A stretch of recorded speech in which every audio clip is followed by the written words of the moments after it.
Good afternoon, everyone. Welcome to the launch of Meredith Ralston's most recent book, Slut-Shaming, Whorephobia, and the Unfinished Sexual Revolution. My name is Kellyanne Mullinan. As current chair of Mount Saint Vincent University's Alexa McDonough Institute for Women, Gender, and Social Justice, I look forward to serving as your MC for this afternoon. This afternoon's event is hosted by the Alexa McDonough Institute in partnership with McGill-Queen's University Press and Mount Saint Vincent University.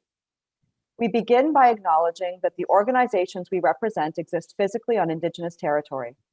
Mount Saint Vincent University is located in Mi'kma'ki, the ancestral and unceded territory of the Mi'kmaq people.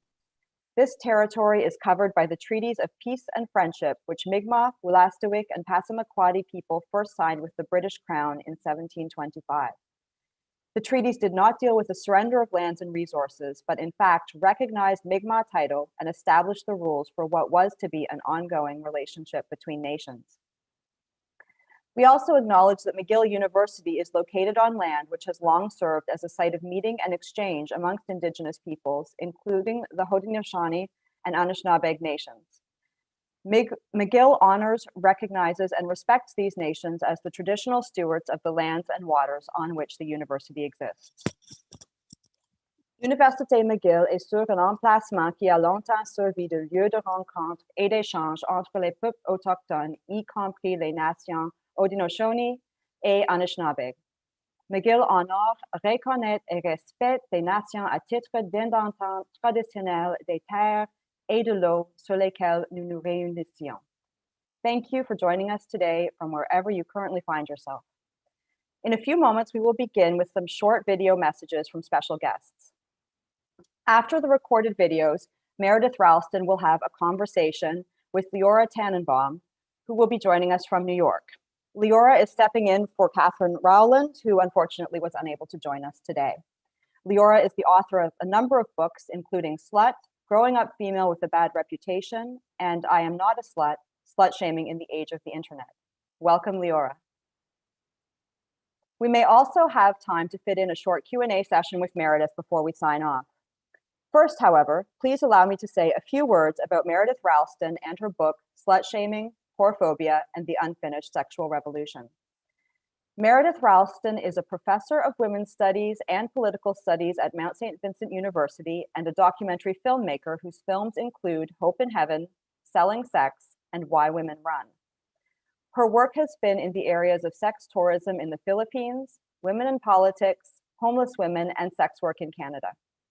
Her new book, Slut-Shaming, Whorephobia, and the Unfinished Sexual Revolution, examines the common denominators between the Me Too movement, the myths of rape culture, and the pleasure gap between men and women to reveal the ways that sexually liberated women threaten the traditional patriarchy. By weaving in history, pop culture, philosophy, interviews with sex workers, and anecdotes, Meredith makes the case that women will achieve sexual equality only when the sexual double standard and good girl, bad girl binary are eliminated, and when women viewed by society as whores are destigmatized. This volume examines how women's sexuality is policed both by men and women, and argues that women must be allowed the same personal autonomy as men, the freedom to make sexual decisions for themselves, to obtain orgasm equality, and to insist on their own sexual pleasure. Dispelling the myth that all sex workers are victims and all clients are violent, the book calls out Western society's hypocrisy about sex and shows how stigma and the marginalization of sex workers harms all women. Slut-Shaming, Whorephobia, and the Unfinished Sexual Revolution is available in bookstores, on Amazon, and online at the McGill-Queen's University Press website. We have a special discount code we'll be sharing with you at the end of this book launch that will give you 20% off Meredith's book if you order it online from McGill-Queen's University Press between now and the end of August. Now I'd like to turn things over to our special guests who would like to offer congratulations to Meredith on the launch of her new book. Patrick is going to play their congratulatory videos for you now. Thanks, Patrick.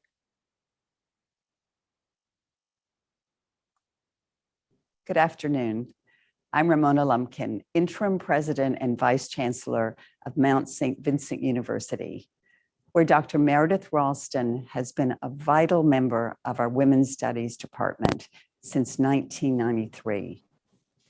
Core to the Mounts mission is the education and advancement of women as full and equal participants in our society. Meredith's new book is a courageous and important statement about the work that remains to be done on behalf of women's equality. The angel and the whore paradigm has been used for centuries to sort women into categories of good versus bad based on their sexual choices. The sexual double standard is still alive and well. Meredith argues that until we eliminate this double standard, women won't be free and equal agents in our world. It's a compelling argument, and I want to congratulate Meredith on the publication of her book and the opportunity that book gives us to think hard about the questions she raises. Hi, I'm Lisa Roberts, the MLA currently in Halifax Needham and future, maybe soon to be NDP candidate for Halifax in the next federal election. I'm super glad to congratulate and appreciate the work of Dr. Meredith Ralston on her book. Congratulations. Slut-Shaming, Whorephobia, and the Unfinished Sexual Revolution. It's been said, I don't know who said it first, but it's been said many times that the personal is political. And I feel like this book just goes right at the heart of that. And as a chronically recovering Catholic, Catholic school, anyhow, so Catholic, so recovering forever. And as a woman in politics and as a mom of a daughter who's entering adolescence, I really appreciate work that helps me think about what that means, that the personal is political, and kind of dissect it and take it apart and look at it, in a way. So I'm really looking forward to reading this book, and I appreciate the work and the thinking and the politics that went into it. So congratulations to Dr. Meredith Ralston, and happy virtual book launch. Hi, everybody. My name is Renee Ross. I'm a sexual health educator and the executive director at the Sexual Health Center for Cumberland County. I can't wait to read this book. It is so needed. Thank you, Meredith, for your compassion and for your non-judgment, and congratulations. I am Dr. Katherine Hacking, a sociologist who specializes in research on all topics relating to women's lives. I have been a senior civil servant in the British government, a university professor, and a consultant.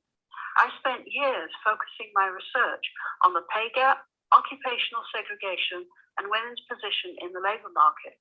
But today, the important problem and the final frontier is the sexual double standard and the unfinished sexual revolution, as Meredith Ralston argues in this book.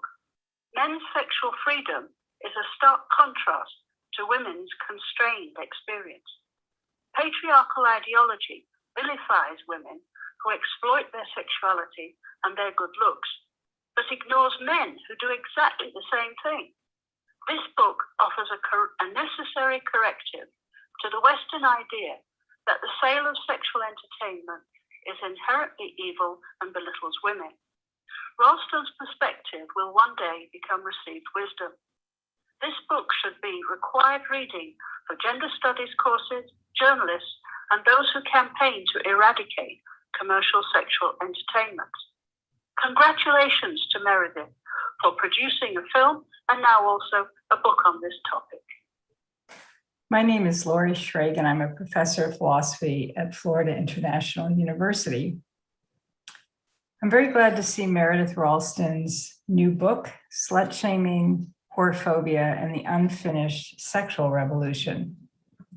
This book examines many of the assumptions and attitudes that allow people to remain complacent about the criminal prosecution of people who are engaged in nonviolent and non-harmful forms of sex commerce.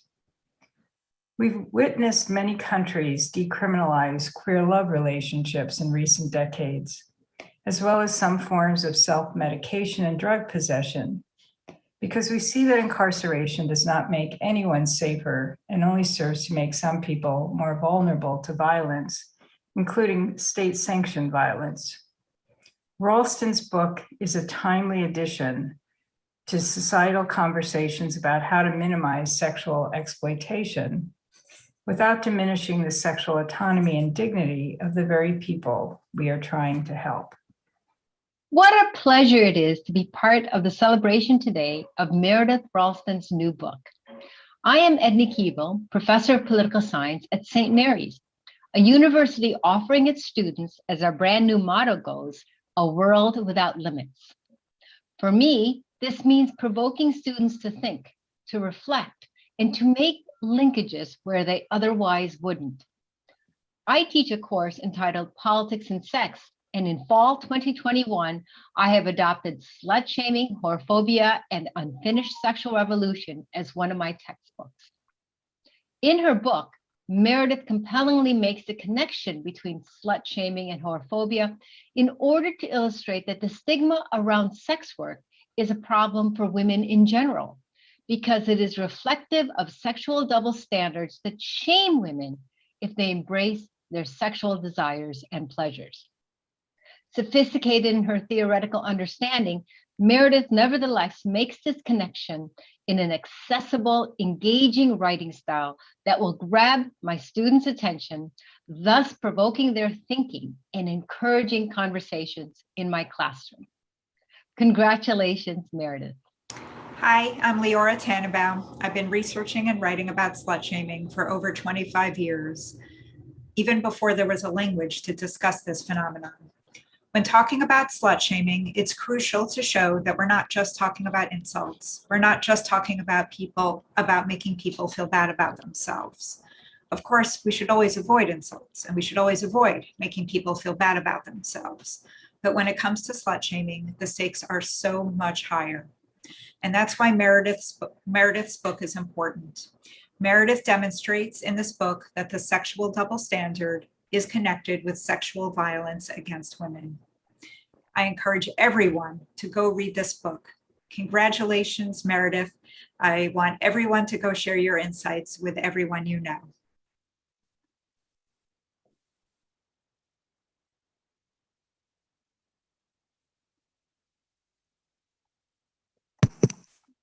Thanks, Patrick, and thanks to our special guests for contributing these congratulatory messages.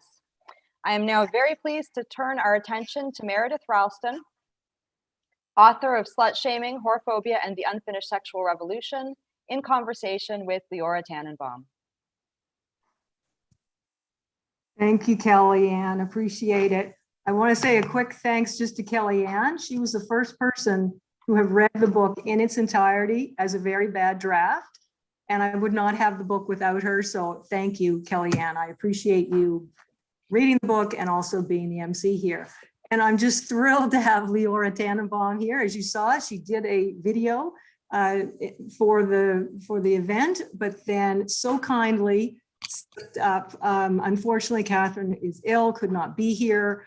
But she's going to be fine. She is going to be fine, but it was fairly serious last night. So we've had a lot of drama behind the scenes, just trying to make this happen. So I just want to thank Leora again so much for doing this. I know you don't have a lot of time, but if we can just start our conversation, and then I think Kellyanne can end it or what have you. But no, I'm just thrilled that you're here, and I really appreciate you taking the time. Really appreciate it. Thank you, Meredith, and hi to everybody who's watching. This is such an exciting event to celebrate this important book. So let's get right to it. Meredith, why don't you tell us all, everybody wants to know, what were the roots of this project? How did this originate? That's a long story. Dr. Lumpkin mentioned I've been at the Mount since 1993, so it's almost crazy to think it's been that long. But almost since the time I came to the Mount, I've been working on these issues in one way or another. But the book itself really seems to, I think, bring together a lot of the work that I've done in the past. And it also, to me, I think more importantly, it shows how my perspective has changed over the years, I think in really important ways. So I worked at a homeless women's shelter in Halifax, Adsum House, which got me interested in the issues of the marginalized. That led into a project with Edna Keeble, who you saw in the videos. We had an almost 10-year project in the Philippines on sex tourism that gave me another view of sex work, and one that was fairly negative, actually, given the circumstances. And so the work to that point, so that would have been about the mid 2000s, I was probably looking at sex work as something that, you know, I was taking more of an anti-prostitution point of view. And at the end of that process of the Philippines project, we came up with a film called Hope in Heaven that Kellyanne mentioned. And it got a lot of play. It was about sex tourism in the Philippines. It was narrated by Kiefer Sutherland, so I think that's probably why it did. But it's a very one-sided view of prostitution. I would say that now, looking back at it. And after that came out, Stepping Stone, which is an advocacy group for sex workers in the city, had a workshop and brought in sex work activists from New York. And I talked to them. They asked me to do a workshop with women who were activists, but were trying to have a more positive message, if that's the best way to put it, for sex work. And they wanted sex work decriminalized. As you probably know, that's going to take a long time, probably in the States and in Canada as well. So, and they knew at that point I was working on a second film called Selling Sex, which was tentatively, it was funded by Shirk, and it was tentatively kind of the good, bad, and ugly of sex work. But as I say in the book, until I met these other women, it really was, and it wasn't intentional, but it was more about the good and bad, the bad and the ugly. Because at that point, I didn't really see what possibly could be good about sex work. So I go down to New York, I do the workshop, and I meet these incredible women. And this is years ago, actually. They agree to be in my film, and I interview them over a couple of years. And to a person in that film, one, they changed my point of view dramatically in terms of what I thought about sex work, for sure. But they also, but it also took me a long time to finish the project, because I didn't want to believe what they were telling me was that, in fact, it was the criminalization and the stigmatization that was so harmful for them, not the bad client. So that took me a long time to figure that out. And I kept looking at and doing research on stigma, on slut shaming. Of course, I knew about your work. And I started to see the connections between the stigma around sex workers, people who sell sex, on the one hand, on one extreme, and yet having examples all over the place of women who are slut shamed for their sexual activities, essentially, as in your work. And so the film came out in 2016, went to film festivals. I was preparing it for broadcast, and the main character in the film, who I completely mask, obviously, in the book, just said she was being so harassed when she came out as a sex worker that she couldn't do it anymore. Because I couldn't remove her from the film, obviously, because she's the main character, I decided to write the book. So it's a long, involved, and in certain ways it works out better, if you will. I mean, if you see the film, I think you can't help but change your point of view. So I'm hoping the book can do that as well, by meeting these characters, by meeting these women who choose to do sex work, make a lot of money doing sex work, and in certain ways are empowered by it. Now, I'm not trying to glamorize prostitution. Obviously, it's very much circumstantial in terms of how that works. But and so then I started working on the book, because in a 45-minute broadcast hour, you know, there's not much you can say, really. And it was, so whereas Hope in Heaven was a very anti-prostitution film, Selling Sex was very more pro.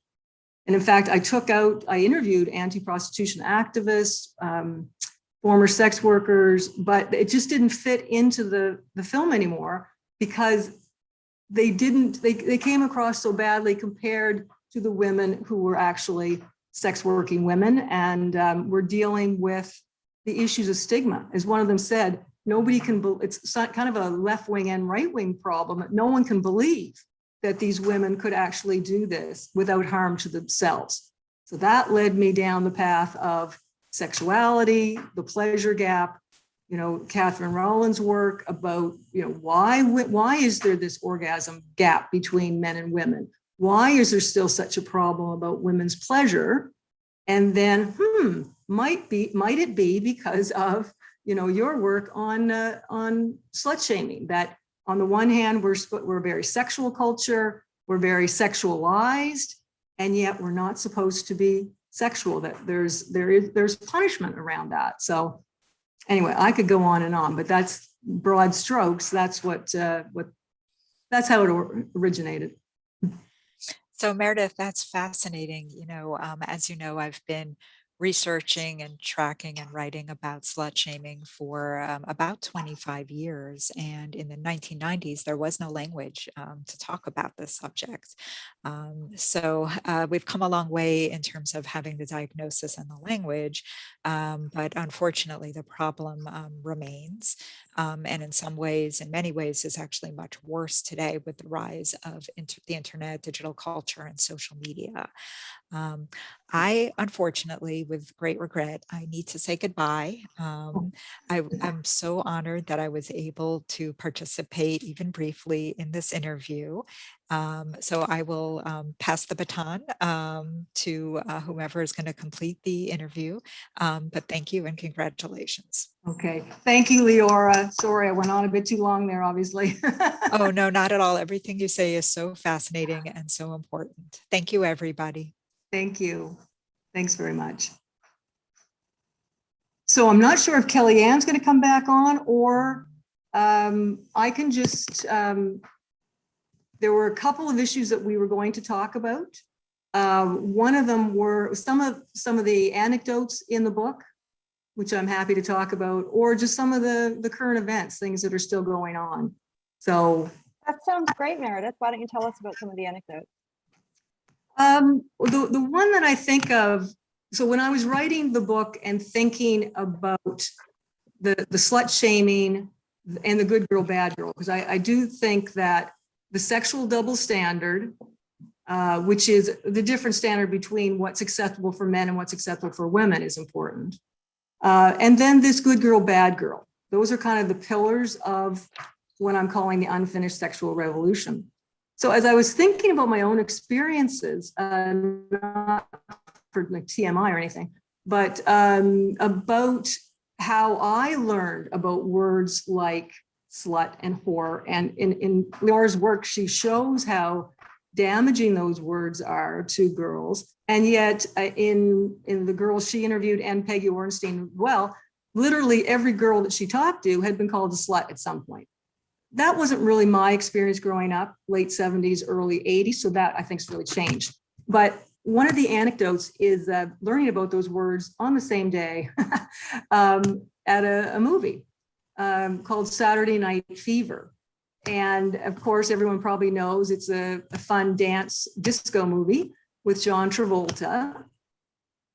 And but I found it quite horrifying. I was too young to go to it. So my poor father took us, my best male friend.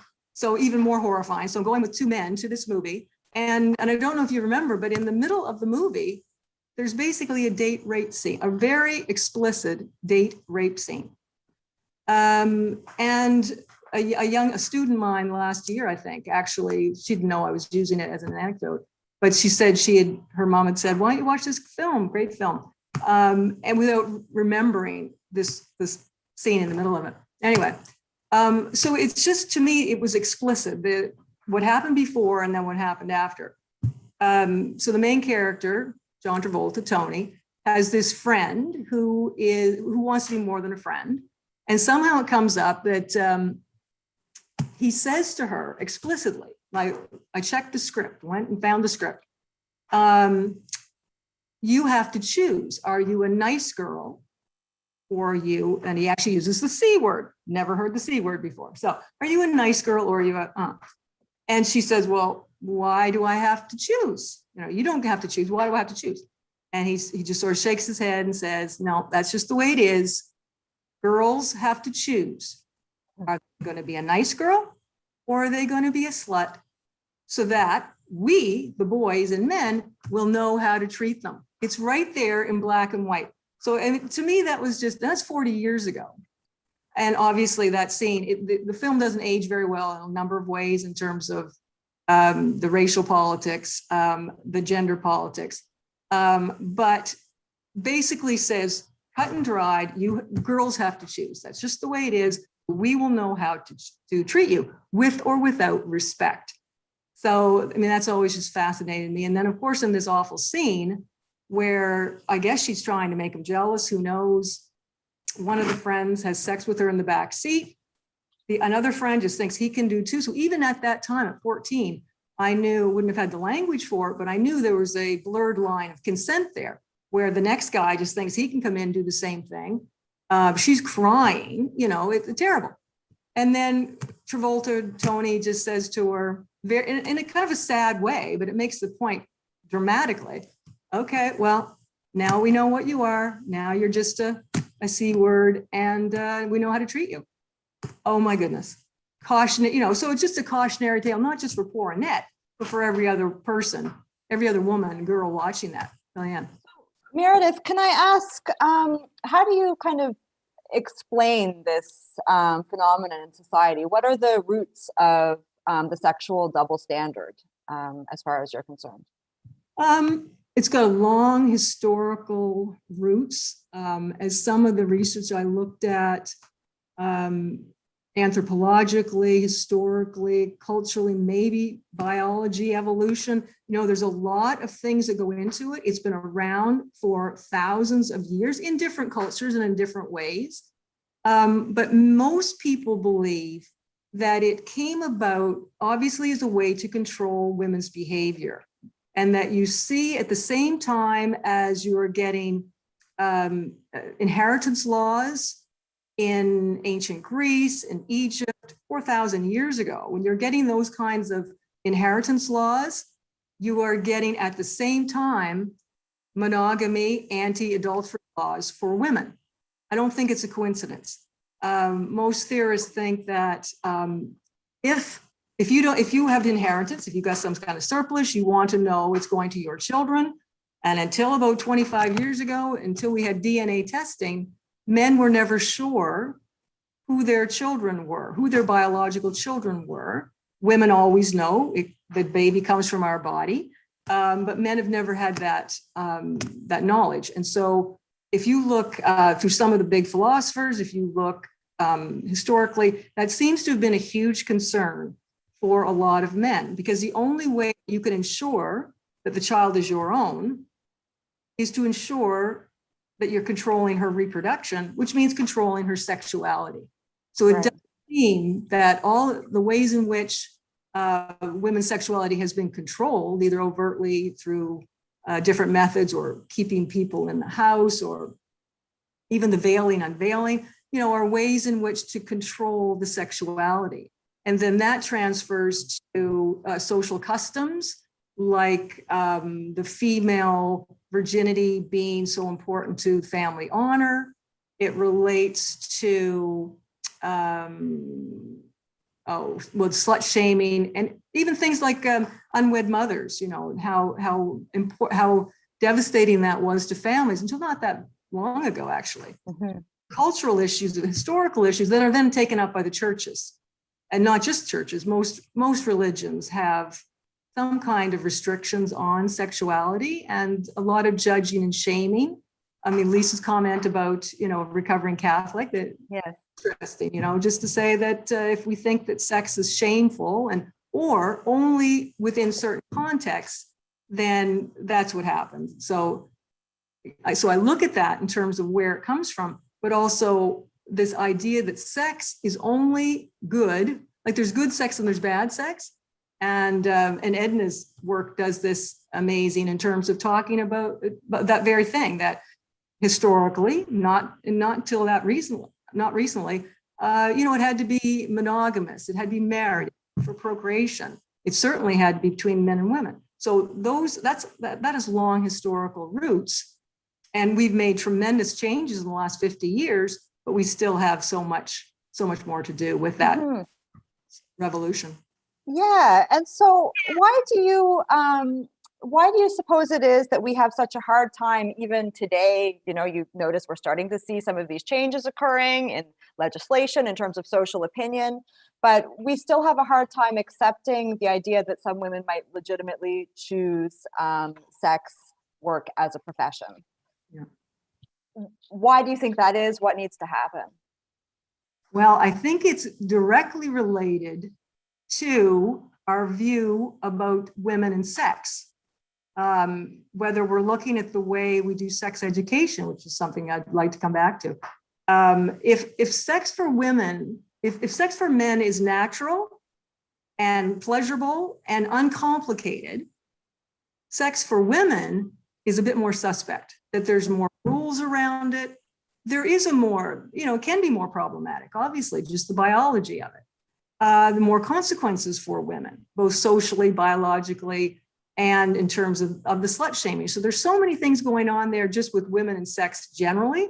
And that's a huge thing, that if we stigma, if we're still telling our kids I'm going back to the sex education, if we're telling our kids, about maybe the biology of it or the dangers of sexuality, the dangers of sex, pregnancy, disease, assault, but we're not talking to them about the pleasures. We're not talking to them about the only function of the clitoris is for women's pleasure, in an age-appropriate way.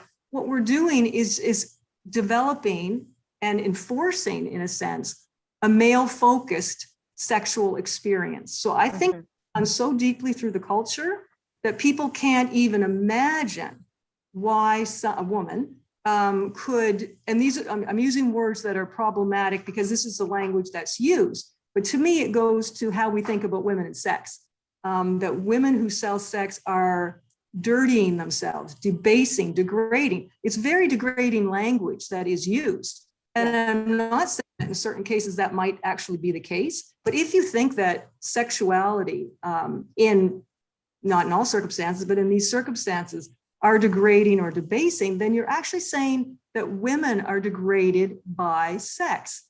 So that's just something that I think we need to talk about, and to really, for anti-prostitution activists, I think they need to be very careful about that kind of language, because it's not everyone's experience, obviously. And I think it's problematic in terms of the hope that men and women can have a flourishing sex life. So when I mentioned earlier about how I got going on this and the change that I felt so difficult to think about, was that the main character what she wanted to do was do a talk on the goods of sex work. So we talk about that, goods of sex work. I know, what's the good of sex work other than like who's getting sex? Right. But what she was really saying was the goods of sex work is about the goods of sex. If you believe that sex is a good in and of itself, with respect and dignity, with all the consent issues, with all the other issues that go along with that, if you just think that's a healthy part of life, that shouldn't just be for married people having children, right? Now, even though, of course, that's changed a lot, but still there's that idea in our heads that there's good sex and there's bad sex for men and women, but particularly for women. And so what I started thinking about, looking at, was this idea of the goods of sex.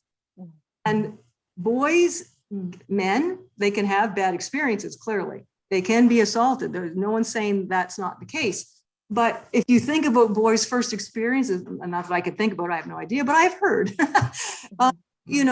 it's hard for them to have a bad experience, in the sense because they know their body. They may not know a woman's body, but they know their own body. They have almost invariably masturbated. That was the work that Katherine Hacking did, talking about about masturbation, in a sense. Seems kind of funny to be talking about this live streaming, but there you go. But women, it's a different experience for a lot of women, that they have to be taught sometimes to orgasm. Venus Envy has clinics on how to orgasm. Men don't need clinics on how to orgasm. Right. totally different experience then. And if girls are either not taught that or not taught about their own sexual pleasure, then as I say, it goes back to them somehow pleasing men in being sexualized, but not sexual, that's not really allowed. So I just, it sets up, and I don't think any parent would ever want that, but in a sense, by protecting the girls, by not telling them about pleasure, about telling them about their own bodies, that's essentially what they're doing, because the girls have no idea. And then they find out, and then, and that's part of, what Katherine and I were going to talk about in terms of the pleasure gap. She interviewed about, I think, 120 women. And for most of them, sexual pleasure at the beginning of their sexual experiences was absolutely a non-starter.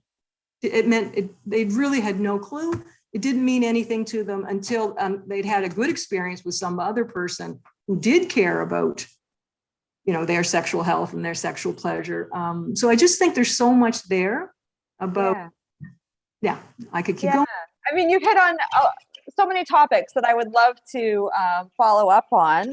One of the things that I want to ask is how you use the concept of good girl privilege, and I'm interested in how that kind of fits into the picture. In some ways, what you're talking about, absence of sexual pleasure or the pleasure gap, doesn't really sound like a privilege, but there's a piece in there that's about privilege. And so, how does that piece fit into the whole picture for you, Meredith? Absolutely. And this was kind of the missing gap for me, because you always say good girl, bad girl, good girl, bad girl, binary stigma, something. But I saw it was a feminist blog, I believe, but no one ever really talked about the good girl part. It was all bad girl stigma. And so I heard this phrase called good girl privilege, bad girl stigma. But as you say, the privilege is a trap. Right. Trap. It's because it has all these negative connotations in terms of controlling one's behavior, being a good girl, being nice, being quiet, all those kinds of things. But at the same time, you do get a privilege. So it's like the privilege of being treated well by authority figures, being treated well by teachers, and having that at the same time, as I say, because no one's ever a perfect girl. So the problem is if you were looking at sexual violence, if you were looking at some of the reporting issues about Me Too, you can lose your good girl status pretty quickly. And the victim, there is no perfect victim, but as soon as you are a victim, you become a bad girl. And that's been part of the problem with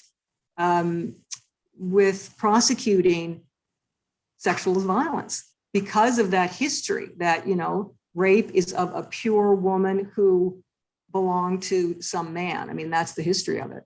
So when I think about good girl privilege, I think it's Sojourner Truth, in her famous line. I'm a woman, I've done all this, but nobody is helping me into carriages or over mud puddles. She was a Black woman, obviously, you know that, but maybe people out there don't. A Black activist in the 1850s who did this famous speech called Ain't I a Woman? And it's about intersectionality and about the different experience that she had as a Black woman. But to me, it also shows that privilege, those white women had privilege, and absolutely no question about it. But that privilege got a downside, because so the white men believed that they were too delicate, they were too fragile, they had to be helped into carriages. How could they vote? So, it's that kind of thing that we still do, we still have. And then unfortunately, racialized women are not given the same benefit of the doubt of being good girls. Right. And so that good girl privilege is something that everyone has to abandon ship. We're not doing that anymore. Yeah. So many examples, unfortunate examples of that happening even today. So I know you also feel quite passionate about the state of our sexual education. The Rehtaeh Parsons case is something that you feel deeply about and that I've heard you talk about. I'm wondering if you care to talk a little bit about sexual education today. Is it failing? Does it continue to fail girls? If so, how? How are things looking to you in that regard? Yes, yes, and no. No, I mean, I do think, of course, and I'm sure there's lots of people out there with young kids, and I understand parents' reluctance sometimes to be clear, especially with their girls, that I think the double standard is just so ingrained, and that we accept that sex for boys is a good and natural, and sex for girls is not, and that it's more problematic. But it's funny that you'd say that, because I've been teaching here a long time, and every year when these kind of subjects comes up, either whether it's sexual double standard, the sex education that they have had in school, every year I keep hoping, okay, this is going to be the year. This is going to be it, when the students say, Dr. Ralston, I have no idea what you're talking about. I've never been, I don't know what the sexual double standard is. I can do whatever my boyfriend does. And sex education, yeah, I know exactly where the clitoris is, and I know how to masturbate. Oh, excellent. I can now retire. I'll be retired. I'll be retired way before that ever happens, unfortunately. So yeah, every year I just keep hoping. And so I'm teaching mostly, as you are, 18 to 22-year-olds. Yes, there are older students in the class who always give such great, examples. But then when you are 18 to 19, they've just come out of school. They're still not getting appropriate sex education. One young woman said, which I couldn't believe, it happened in my day back in the 70s. The sex education was showing a live birth. She was 13 or 14 years old, and this was their sex education, a video of a live birth. So this is only 6 or 7 years ago. And you can imagine, of course, it's a beautiful experience, but it would be a pretty scary experience at 13 or 14 years old. And it was a way she felt to scare people, to scare the girls, to say, this is, thing that you may want to avoid in the future. So nothing about the pleasures, nothing about a graphic video, which they did in my day, of a woman giving birth. Anyway. Yeah, I hear the same things in my sex and sexualities class about the abysmal state of sex education every year. So I concur with you there. Yeah. Yeah. So maybe you can talk a little bit more. Edna mentioned that the age of the internet has, or Leora, I'm sorry, Leora has mentioned that the age of the internet has kind of reshaped what some of these problems around slut shaming look like. And this is an area of interest for you as well. Could you speak to that for us a little bit? How has the internet changed things? So I think it's been good and bad. I think hopefully the internet will help in the future. If you think about Me Too and the ways in which we can gather around those issues and publicize those issues, I think it will be for good. But like anything, it can also be very bad. And so with cyberbullying, I think that has been hugely problematic for girls. So even if, and Leora writes about this in her first book, being, and Jessica Valenti does as well, being that girl in high school in the 80s or 90s who's labeled a slut, and it's uncomfortable, no one likes it, but it's a limited market, if you will. And there's only so many people that know about it. It's still awful, but it's limited. But then when you look at the ways in which, and I think about the tragedy of Rtea Parsons all the time, as I wrote this book, I thought about her. There you have a situation where something awful happens, and there's a picture. So of course we have phones. We never had, it would be, take a picture and no, it just wouldn't happen. So it's taken, it goes all through the school. She is slut shamed to the point that she attempts suicide. She changes schools. The girls are as bad as the boys, apparently.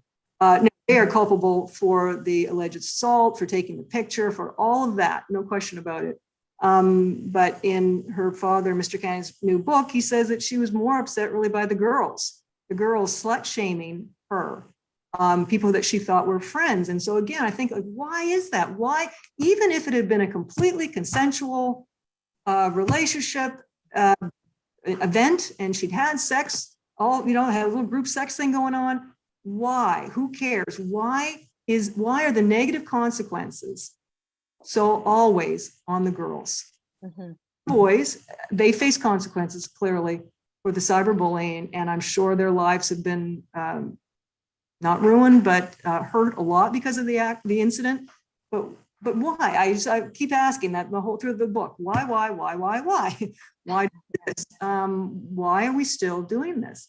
And as you say, I do have hope, though. I mean, if you think about some of the young women we teach, they are doing consent education. Absolutely. Talking about they're amazing. They know issues. They are really working hard to educate their peers. I wish it could happen a little sooner. I think it really does have to happen in the middle school, in that time period before too much stuff is happening, that they're aware of all these issues. By the time you're 18, you're going to university, I think it's a bit late to be thinking about these kinds of things. Anyway, so I think about that. And then I also think about different examples, like she in particular, about why the consequences. But there's been two other ones recently that have also just, like, what's the thinking? So the young Indigenous woman, Barbara Kentner, who was, somebody threw a hitch at her, Thunder Bay, and she passed away several months later. And of course, much has been made of the fact that she was Indigenous, Thunder Bay, very racist. But what has not gotten as much play, which I think is also interesting, is the whorephobia that the case represents. I mean, the judge said as much.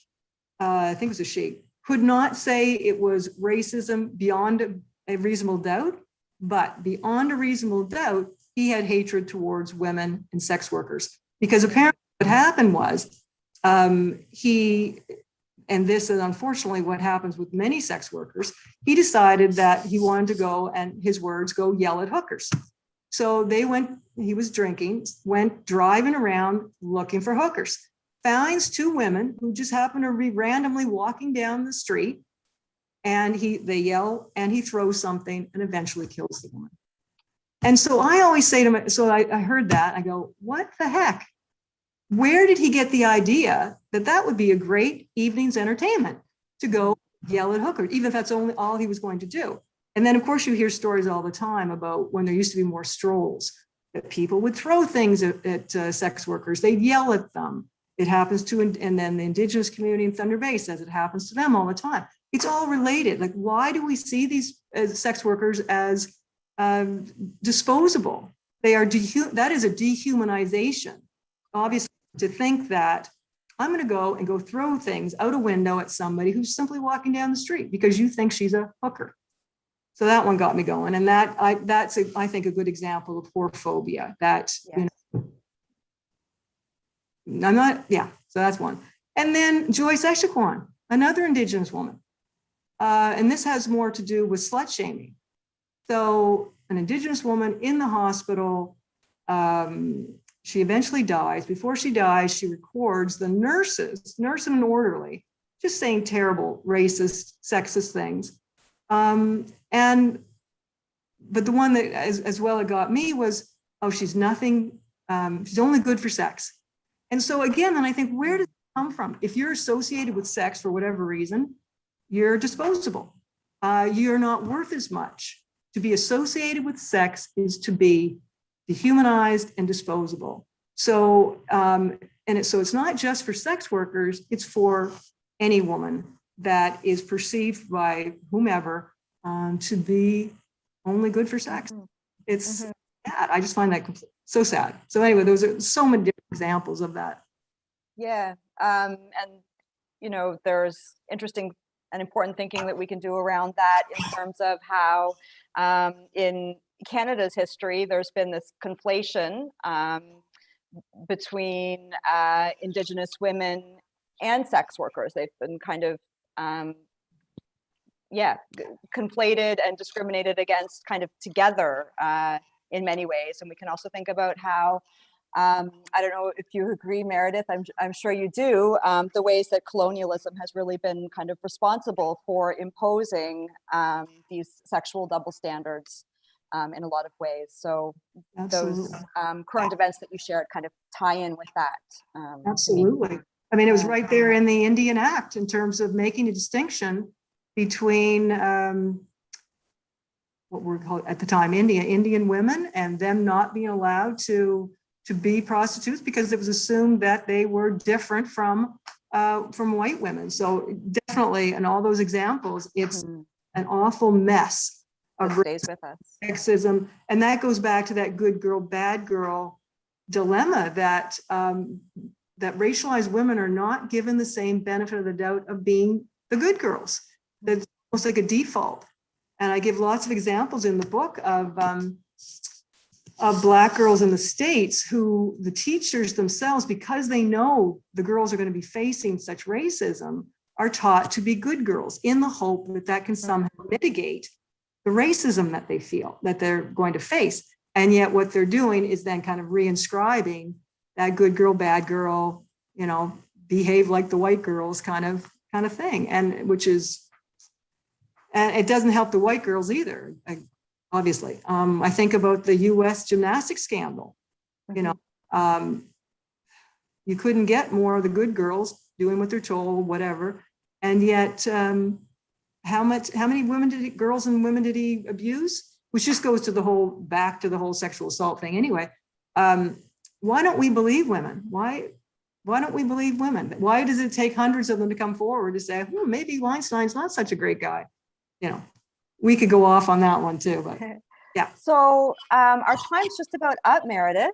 And so I'm wondering, are there any other kind of concluding comments, final messages that you would like to leave folks with coming out of this conversation, or have we hit on many of the main points that you wanted to discuss? Yeah, no, I just, I guess I wanted to say that I do think there's hope. I think when you think about how much has changed in the last 50 years for sexual liberation, I do think there's hope. It takes a long time because these are deeply rooted belief systems and activities, et cetera. So I do think there's hope. And I do think the younger generation, they're much more aware of these issues. And I think they're challenging the issues a lot more. And I would just hope that anyone, whenever, even something like dress coding, or any kind of slut shaming, I just hope that we can, whoever hears it, sees it, can challenge it all the time. That we really need to challenge it at every level when we see any kind of slut shaming or the dress coding, that kind of thing. So, but I still would like to leave with hope too. Yeah. I know we don't have, I just want to say thank you to you, Kellyanne, to AMI, to the Mount. They have always been so supportive of me and everything I've done. Everybody who worked on the film, I guess I just don't have enough time to go through everybody, but wouldn't have had the project without the people who were in the film, who agreed to go on camera, without Chris Beckett, who was main camera person, Sharon Franklin, the editor, and then all the people at McGill-Queen who have helped make this happen. I'm sure I'm forgetting everybody, all the endorsements, thank you, people who did videos, family, friends, whatever. I thank you all very much. Thank you. And I thank you, Meredith Ralston, for this conversation. It's been wonderful. Thanks, Kelly. Slut-Shaming, Whorephobia, and the Unfinished Sexual Revolution is available now in bookstores everywhere. We also have a special code that we promised at the beginning of today's launch. If you would like to purchase the book through the McGill-Queen University Press online bookstore. If you enter the code MQSP at the checkout, you will receive 20% off the price of this book between now and August 31st. That's the McGill-Queen University Press online bookstore or mquup.ca.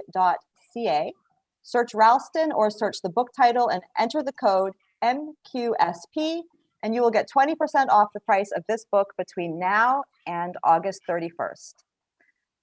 I would like to thank Mount St. Vincent University's IT&S department. Thanks especially to Patrick Leonard for deftly handling our virtual platform today, and to Greg Pretty for the ongoing support of his expert team.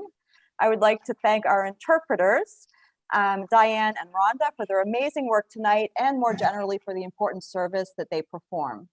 The Alexa McDonough Institute, McGill-Queen's University Press, and Mount St. Vincent University would like to thank everyone in the audience for joining us to celebrate this important new publication. All the best to each of you, and enjoy the rest of your day. Thank you. Thanks. Thanks, Kelly.